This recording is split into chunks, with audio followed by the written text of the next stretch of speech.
Welcome to The Last Word. He's Mr. Chris Post. I'm David Jenkins, and Chris, districts moving along. We had a little bit of rain kind of messed things up on Tuesday, but it's kind of had some upsets that have kind of jumbled things around, and we're going to have some winners that are different than what people thought. You just never, ever know with high school baseball. That's the one sport in high school where it's so hard to pick who's going to win, and I know it's fun to try to predict what's going to happen, but high school baseball is one of those sports where you never can tell what's going to happen because it's so much different than football. You can, in football or even basketball, you can kind of take and pick, this team is just heads and shoulders kind of better than this team.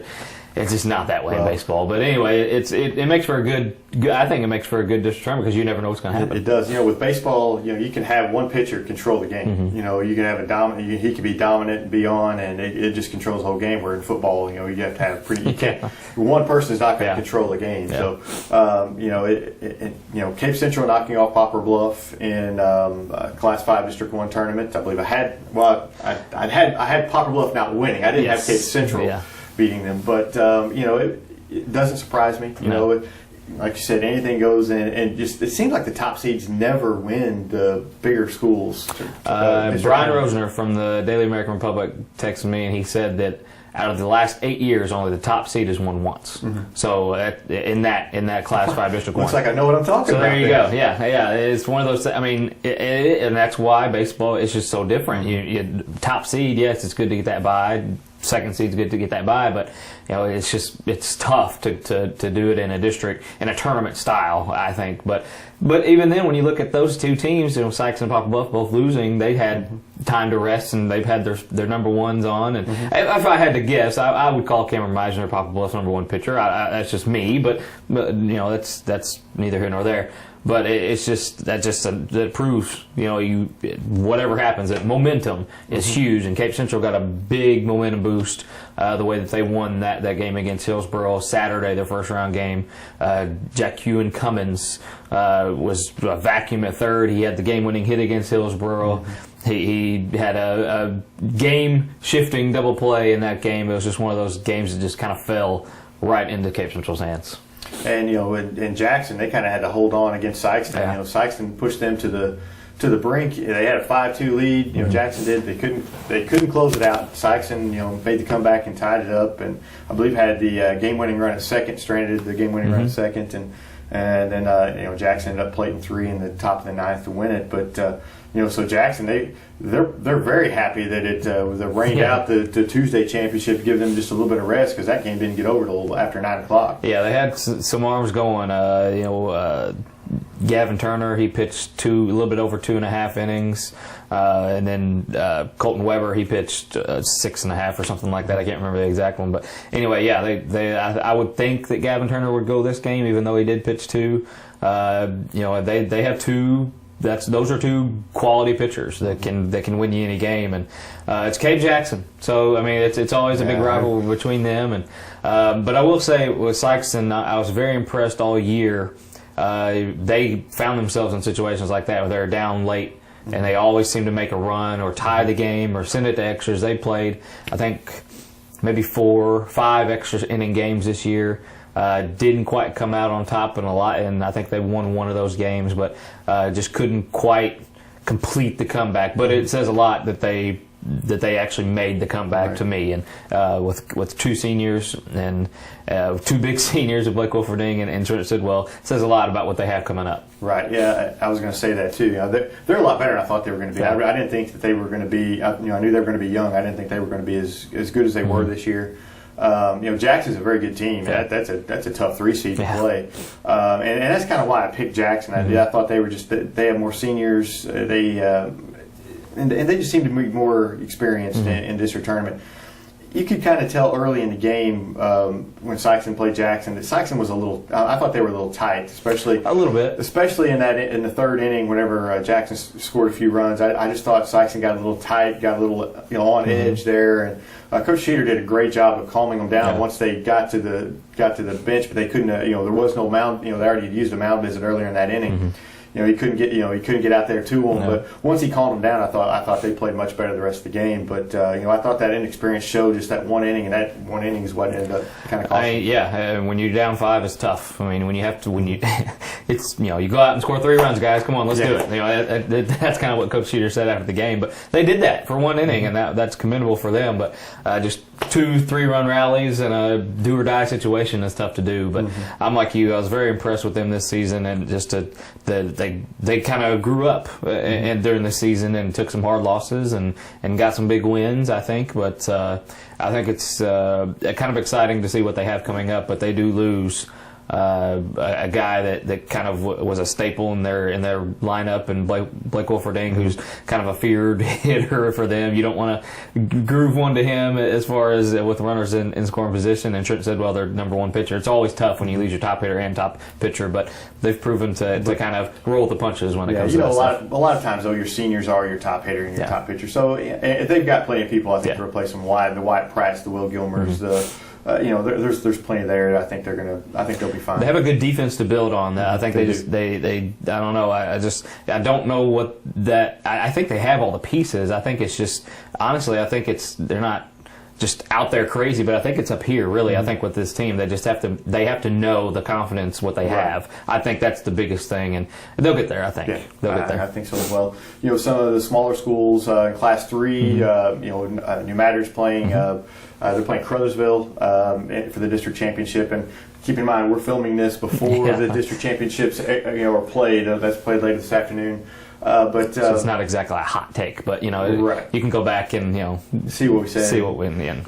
Those guys are strong. New Madrid. I honestly thought Portersville would get past New Madrid because I didn't think New Madrid had the pitching. They proved me wrong. Palmer Campbell pitched the first. I think he pitched 4 innings in the first game on Saturday. Then Garrison Keene pitched him over Portersville and did a good job there. So Palmer Campbell will go win the championship, and if I was a bet man, I would put money on New Madrid because they tend to win these games, especially when their ace is going. I like New Madrid, and Joseph McClarty does a great job of getting these guys prepared for this district tournament. He's proven that time and time again, and they go in with the confidence that they're going to win this game and win these district championships. I think. Having said that, Crothersville has had a very good, quiet season. I think they're the scores that I've seen. Haven't seen them personally, but they put up runs. They put up a lot of runs. They can hit apparently, and I know they don't play the greatest of competition kind of down there. But I mean the games that they've pulled out a few wins that I didn't think that they could. So I like New Madrid in this one. I just think they have the experience in these games. I'm sticking with New Madrid in this one as far as my district winner. So yeah, it comes out. I think it comes down to pitching, and I think when you have your ace on the mound, if Palmer Campbell's on, it's going to be tough It's going to be tough for Crothersville to get enough runs, I think, to score on them. That's not saying they can't, though. I know that they put up a lot of runs. I've not seen Crothersville this year, so I don't know. I'm kind of speaking I've seen New Madrid a few times, but I've not seen Crothersville, so I really can't really speak to what they have. But just by looking at their box scores and stuff, they do have a good offense. So it'll be an exciting game, I'm sure, for people that are down in Malden. That'll be a fun one. I hope the field will be clear by now. We had some sunshine today, so hopefully it'll get played. Kelly's taking on Scott City and Charleston. We kind of expect Scott City to win that one, but that one's kind of gone. I think as everybody expected. I think Kelly over Saxony was a slight upset. But not a major one. I think Kelly's improved this year, and I just don't know if they have enough to get through. Maybe the way that they did it was they scored 9 runs in the first inning, and they poured it on them. But Justin McAllister, Kelly has done, I think, has maybe done the job of the year. To be honest with you, just to see them early in the year for what they're doing, he has really got these guys together and really kind of honed in on what their strengths are, I think. But with this Kelly team, they've improved. I think they're the most improved team in this area. But having said that, Scott City, they're a state title contender last year. Is just one of those things, or the year before, I think it was last year. But yeah, it's Scott City's the favorite in this one. But I wouldn't be surprised if Kelly's to make it close. And if they keep it close, throughout, you get to that 5th, 6th, 7th inning, if they're close, you start getting tight. They got a chance. You know, you never know that you get, if it's close in those late innings, you get tight. That ball is a lot smaller when it's coming at you. Exactly. It seems to be hit a lot harder. And that's what Cape Central did to Poplar Bluff. You know, they were obviously up. They weren't in it. They were up, and that Poplar Bluff kind of got tight, and they had one play that kind of deflates them, and that's baseball, man. That is baseball. You never know. You go to Class 2, some interesting things in Class 2. I believe that was the Cooter Bernie. I said Cooter was not the Cooter of old. Not the Cooter of old. I sit here mistaken. Yeah. Bernie was a heavy favorite in that, and Cooter shut him out. I think I took Bernie too in that one. I can't remember, but yeah, Cooter, man. I mean, I didn't see the game. I haven't seen them all year, but. Yeah, they may have heard what you said, Gene. They might have, but good for them. Yeah, good for them. Yeah. I hated Coach Shipman losing in his last game over in Bernie. He's stepping away as a coach there. He's done a great job with that team. Yes. They've had a nice run the last few years, but it's kind of stinks for them. But great for Cooter. I mean, Cooter. Cooter's always played a tough schedule. They've always played above what. They'll play the bigger schools, and they're fine with that. And so good for them. We go to Class 1, still battling it out in the semifinals. In the semifinals, you would expect Orion and Bell City to meet in that final, but we don't know yet for sure. And we've already discussed it. Yeah, we've already discussed that battle. So, but we just don't know. And like I said, the taping and stuff is kind of thrown off for today. But yeah, I mean, I think there's a lot of exciting matchups as far as the district tournament title games go.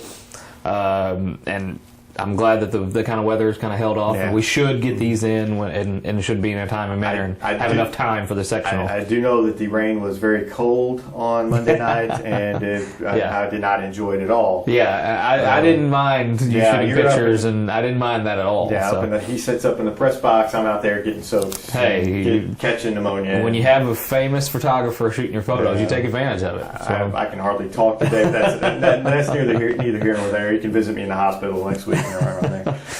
Speaking of another game I was at Monday night was the Sikeston girls soccer game. They're going to be playing for a district championship against Poplar Bluff.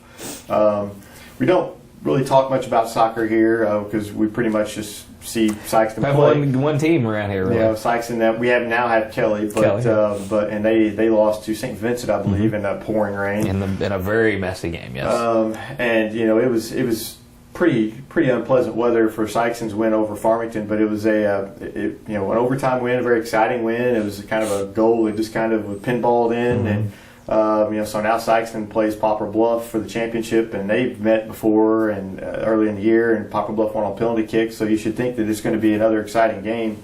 For Sikeston soccer, who's kind of they won the district last year, made the state quarterfinals, and they could make another run again this year. They could. I don't think they've been as potent, I guess maybe is the word, as they were last year, to be honest with you. And it's essentially the same team, almost. But, they have one of the top goal scorers in the area in Tori Helms. They got another girl in Claudia Kuykendall that can go in and score when she needs to from the middle.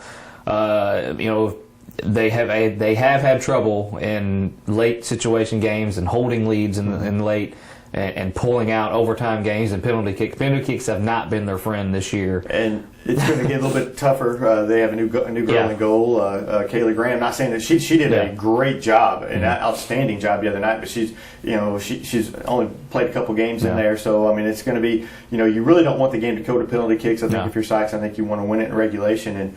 And I think Sykes. It seems to me Sykes kind of gets struck by the injury bug a little bit every year. They always have a few of their major girls go down with injuries, and they've kind of had that a little bit this year. But they fought through it, and they're in a chance to win a district title once again. Yeah. Coach DeMint's done a great job with that team. He has, and to have a kind of a fresh goalie, it's like you said, it's very tough for somebody to come in this situation, in a district tournament atmosphere, to come in and try to protect goal there. But I think it's going to be another good matchup for them. They've had went to penalty kicks before, so who knows, man? I'm with you. If Sykes, you've got to win it in regulation. You finish it out in regulation, get you a 2-goal lead, get out of there if you're Sykes. And for Poplar Bluff, Hey, put some pressure on them. See, Yeah. see what you can do at the end. Real quick, wish the best to the Farmington goalie the other night. She Yes. got knocked out in a play in front of the goal, and it was kind of a scary situation. And I hope she's doing okay. And so, best wishes to her. And so hopefully we'll get these games in, and next week we can talk about some playoff matchups. Thunder Warriors, who you got? Warriors, sure. I don't know. Are they even playing yet? Yeah, Thunder won the first game. I'm done with the NBA. What? Done with the NBA? Grizzlies are out. Oh, they've been out forever. I know. I've been out forever. Oh gosh. Oh, man. I am rooting for the Blues. Let's go Blues. They gotta step it up home, man. They gotta win these home games. Yeah, they're not playing very well. But Let them play on the road. Yeah, they'll get better next game. We'll see you guys next week on The Last Word.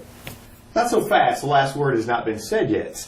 We have one more word? Is that what you're saying? We have some more words. Okay. We have breaking news. Yes. The SEMO women's basketball team is going to get a local product from Mizzou. Mm-hmm. Carrie Shepard from South Pemiscot is transferring from the University of Missouri to Southeast Missouri State University, and that, I think, is a big get for this women's team, who has just continued to impress and continued to get better, I think. Yeah, they are. They get local. They get local kids where the boys team doesn't, but we won't talk about the boys. Sour. But the boys does not exist to me anyway. So, but the girls, I mean, they're just doing a fantastic job, and she's really going to help them. They have Hartman back next year. Hannah Knows back. They've got a lot of girls back. I think they're going to be a team to be reckoned with. You got an SEC guard who's kind of maybe seen. I don't have the numbers in front of me, but she's been in that situation. A guard who can handle the ball and can score for you. And that's just now. I think she'll have to sit out a year, if I'm not mistaken. But still, that's a great get for a program. That's still a good get. Continuing to get better and better. Coach Rika Passion is killing it with this program. She has definitely put them in a great position in the OVC. I just hope that she doesn't bolt whenever she has a great win. I think they're going to have a really good season this next year. I hope she doesn't bolt, to go somewhere better. She's great for SEMO. Yeah, and it'd be great to hold her, but you can't hold her against her if she does go off to a better situation. But congrats to that program and it'll be great. It's going to be great seeing Carrie Shepard here. Yeah, for sure. So congratulations to them, and now we will see you Last word next week. We're done. Last word. Last word is spoken.